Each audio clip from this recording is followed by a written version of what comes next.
Salut, j'espère que vous allez bien. Je voulais vous parler d'un livre que j'ai, ça fait un petit bout, puis qui est vraiment extraordinaire, sur l'alimentation vivante, en fait, Révolution Fermentation. Kombucha, kéfir, il y a plus de 70 recettes, c'est wow! En fait, c'est eux, je ne sais pas si vous les connaissez, Sébastien Bureau et David Côté. Ils avaient fait des vidéos avec Jacinthe René. Puis moi, j'avais écouté, Jacinthe, elle avait des émissions sur YouTube, puis c'est vraiment intéressant, sérieusement. Fait que c'est ça, puis c'est pas très compliqué, puis c'est vraiment bon. J'avais aussi parlé d'un autre livre, l'autre fois j'ai fait une vidéo, là, puis j'avais montré ce livre-là, Boisson probiotique, élixir de santé. Dans lui aussi, il y a plein de recettes vraiment super, mais c'est que des trucs à boire. En fait, ça, c'est des trucs plus à manger, mais il y a aussi des choses à boire. Je vais vous lire un petit peu. Bon, c'est sûr, il y a de la choucroute, il y a du kimchi classique, moutarde, olive à l'ancienne, sauce piquante, bière de gingembre et bière d'épinette. Si vous aimez ça, vous pouvez le faire vous-même. Cidre de pomme. Hydromiel, c'est bon, mais si on en achète, c'est plus cher. Puis en ce moment, le monde vaut mieux économiser un petit peu. Puis des fois, ça coûte vraiment pas cher de faire soi-même. Du kombucha, du kéfir, du yogourt d'amande. Il y a plusieurs trucs là. Aussi, il y a du fromage à tartiner maison. Il y a des trucs avec du lait de vache aussi, mais pas tant. C'est ça, on peut faire de la bière, même miche sans gluten. Miso, du pain fermenté aux bananes. En fait, tout est vivant là-dedans. Ouais. Ketchup aussi, moutarde, ça je l'ai nommé. Ouais. Je voulais lire le début de son livre. C'est vraiment intéressant. Puis je veux pas le résumer parce que il dit mieux que moi. Mais c'est ça. Fait que je voulais vous partager une page, en fait deux, de son livre. Mais je vais me dépêcher. Avant-propos, l'hymne à la vie, le chant de la révolution. Le monde est vie.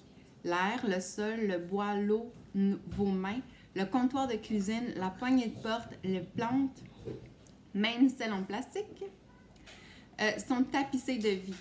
Des bactéries, des levures, des micro-organismes de tout genre y vivent, cohabitent et prolifèrent. Ils digèrent, transforment, catalysent, construisent et simplifient.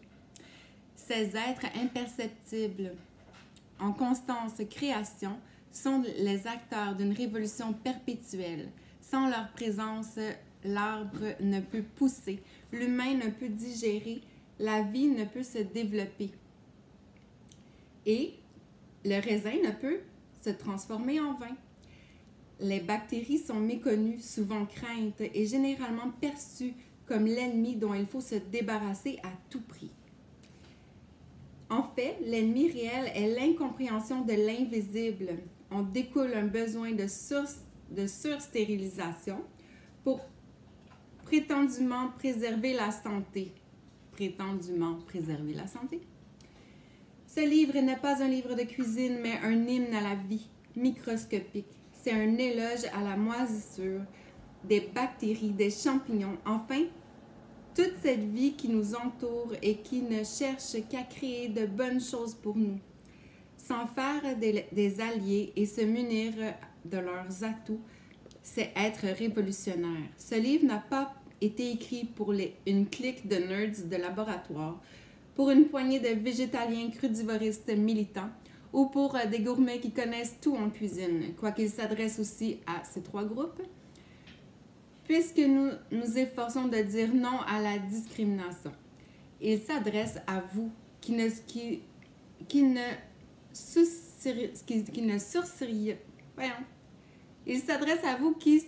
sourcillez pas à l'idée d'accueillir de nouveaux micro-colocataires sous votre toit. Se transformer, je recommence. Il s'adresse à vous qui ne sourcillez pas à l'idée d'accueillir de nouveaux micro-colocataires sous votre toit. À vous qui imaginez avec bonheur un aliment se transformer sous vos yeux, en obéissant aux simples lois de la nature. À vous qui êtes toujours curieux de découvrir de nouvelles saveurs, à vous qui ne savez pas toujours quoi faire avec les restants de légumes dans le frigo, comme moi, à vous qui savez quelque part au fond de vous que de manger la vie ne peut qu'être source de vie. Si vous avez pris ce livre dans vos mains, c'est que vous êtes prête pour une paisible révolution qui s'inspire de la sagesse passée pour mieux vous armer devant le futur. Ne vous reste qu'à plonger dans un monde de découvertes aussi fascinant que déstabilisant, dans un poème expérimental et gustatif dont la muse incontestée est la fermentation. Vraiment, wow, j'adore ce livre. Puis, il y avait un autre truc. Ouais. L'ère du propre. En Amérique du Nord, au lieu de pasteurisation, ainsi dans la majorité des pays développés, la culture de la fermentation s'est peu à peu effritée.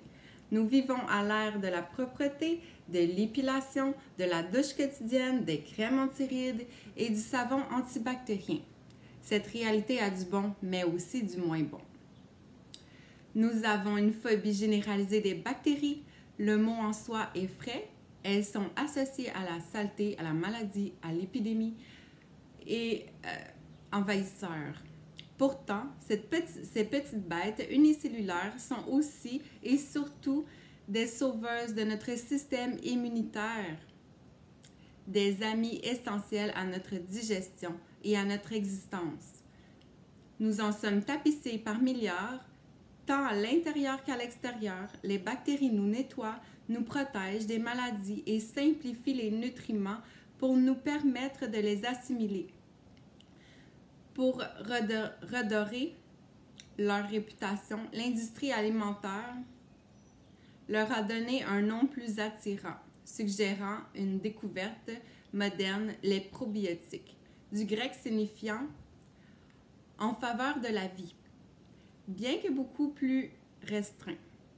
Le mot s'est acquis le respect des consommateurs. Si la lecture du mot « bactérie » dans cet ouvrage vous rebute, nous vous invitons à le remplacer par le mot « probiotique ». Dans votre esprit, l'image de marque de celui-ci ayant été mieux travaillée. C'est vraiment un super livre. C'est vraiment le temps de... bon, là, il va y avoir les récoltes bientôt, tout ça, pour conserver les légumes, pour les acheter pas cher. Parce qu'on est dans l'abondance. On est dans l'abondance en ce moment de légumes, là, quand les jardins, tout ça. Puis des fois, on va en perdre ou on va en donner. Mais vous pouvez aussi les conserver. Mieux. Puis aussi, vous pouvez sauver des sous. Parce que vous allez moins jeter, puis vous achetez moins cher. Si vous achetez des légumes maintenant, puis vous faites vos recettes, ben c'est super. Puis en même temps, ben vous pouvez inviter les amis, la famille, puis faire de la choucroute ou faire de la moutarde, tu sais, puis ça se conserve. Ça se conserve quand même longtemps. Puis c'est ça. C'est bon pour la santé, c'est la vie. Alors, mangez vivant, mangez varié, mangez végé. Gardez l'esprit zen.